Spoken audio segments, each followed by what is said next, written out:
전 세계가 놀란 다윗의 저항이라는 기사가 중앙일보에 오늘 떴네요. 골리앗의 화염병으로 맞섰다. 전 세계가 놀란 다윗의 저항. 예, 이 다윗의 저항이란 이 기사의 주인공은 바로 젤렌스키 우크라이나 대통령을 말하는 겁니다. 예, 여기에 좀 아주 긴장되고 침울한 표현정의 얼굴인데요. 4월 4일 날 러시아군이 민간인 확살 정황이 드러난 우크라이나 키우 북쪽 부차 마을에서 볼로드미르 젤렌스키 대통령이 연설하고 있다라는 사진입니다. 자, 볼로드미르 젤렌스키 우크라이나 대통령을 한 해 다윗과 골리앗의 대결에서 러시아의 침공을 막아내며 4,400만 우크라이나인의 용기와 자유와 상징으로 떠올랐습니다. 2차 세계대전 이후 77년 만에 유럽 대륙에 벌어진 재래식 전쟁과 핵 위협으로부터 대륙은 공포에 빠졌지만 우크라이나가 보여준 저항은 전 세계의 자유민주의 가치를 다시금 각인시켰다. 반면 힘의 논리를 앞세워 전쟁을 일으킨 블라드미르 러시아 대통령은 국제사회의 악당으로 추락하며 고립되고 말았다. 예. 자, 러시아가 우크라이나를 집어삼킬 줄 알았지만, 다윗의 저항으로 말미암아 고전을 면치 못하고 있습니다. 자, 러시아는 전쟁 개시 3일 만에 함락을 장담했지만 미국 등 서방에서도 우크라이나 일주일을 버티지 못할 거라 예상했었죠. 자, 왜냐하면 대통령이 자리를 비우고 해외로 도피했다면요, 그렇게 됐겠죠. 그러나 젤렌스키 대통령 맞섰으면 우크라이나 군과 민은 러시아 탱크의 휴대용 대전차포와 화염병으로 맞서며 버텼다. 그 중심에 바로 젤렌스키 대통령의 결연한 리더십이 있었다는 평가가 나온다.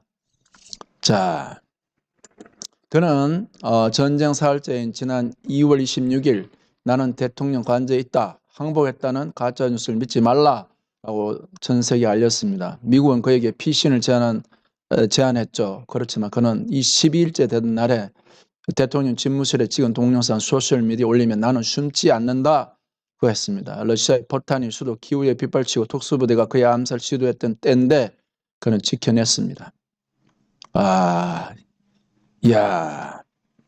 전쟁 사흘째인 2월 26일 날 젤렌스키는 우크라이나 대통령이 키우 수도 중심에서 휴대전화를 통해 대국민 연설을 했죠. 대단합니다.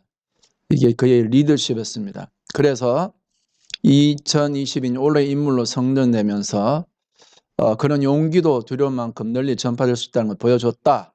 압도적인 조건에 맞서 결사항전을 택한 젤렌스키 결단은 역사적으로 흔한 일이 아니다. 자, 2차 대전 초기 알바니아, 벨기에, 체코슬로바키아, 그리스, 폴란드, 네덜란드, 노르웨이, 유고슬라비아 지도자들이 망명을 택했는데 말입니다. 그는 그렇게 하지 않았습니다.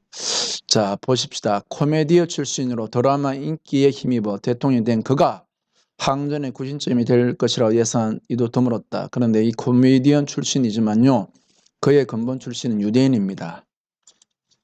그리고 유대인들은 가훈이 유머입니다. 유머. 자, 그의 바로 이와 같은 것들이 그의 리더십을 만들어냈습니다. 전쟁의 포화 속에도 도망가지 않고 망명하지 않고 나라를 지킬 수 있었던 거죠.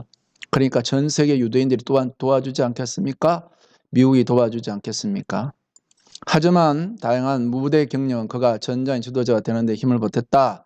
다음은 젤렌스키는 적응력이 뛰어나고 긴장 속에서도 용기를 잃지 않도록 단련됐다. 이게 유대인의 유머 감각, 웃음을 잃지 않는 그런 교육입니다. 민심을 읽고 기대에 부응하는 법을 알고 있었다.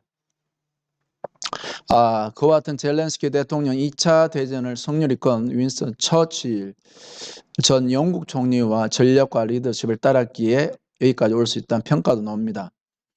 젤렌스키 대통령은 영국 의회 연설에 숲에서 들판에서 해변에서 거리에서 싸울 것이라던 처칠의 연설을 인용해 의원들 기립박수를 받았습니다.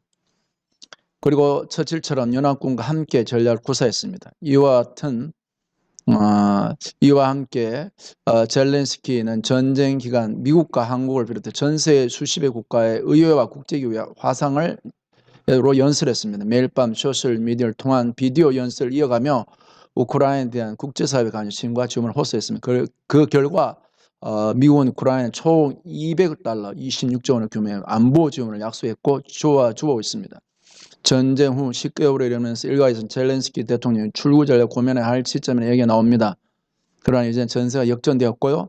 유럽과 미국은 가중된 에너지난과 인플레이션으로 전쟁 피로감을 호소하고 있으며 평화 협상을 위한 미러 정상회담이 있을 거란 관측도 제기되고 있습니다.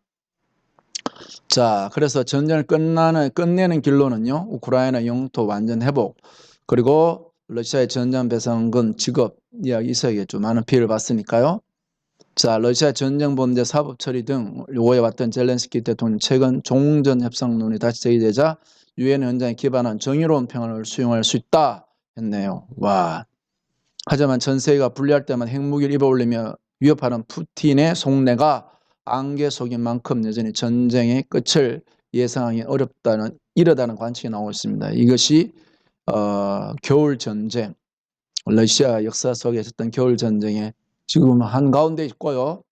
자, 어떻게 이 전쟁이 이제 끝날는지 우리가 우크라이나를 위해서 기도해야겠습니다. 하나님, 이 땅에 평화를 주시옵소서. 주의 자유를 지킬 수 있도록 도와주옵소서. 참으로 전 세계 많은 유대인들이 돕고 하나님 이스라엘의 평화를 더하여 주시옵소서. 우리 하나님께서 진리와 자유에 지키시는 주님을 증가하여 주시옵소서. 예수 그리스도의 이름으로 기도합니다. 아멘. 예, 지금까지 다윗의 저항이란 젤렌스키 대통령에 대해서 그의 리더십에 대해서 그의 리더십의 배경은 바로 유대인이라는 것, 유모에 있다는 사실입니다. 자, 우리도 어떤 어려움이 있더라도 돌파하고 맞서 싸워 이기는 믿음의 주인공이 되기를 바랍니다. 감사합니다.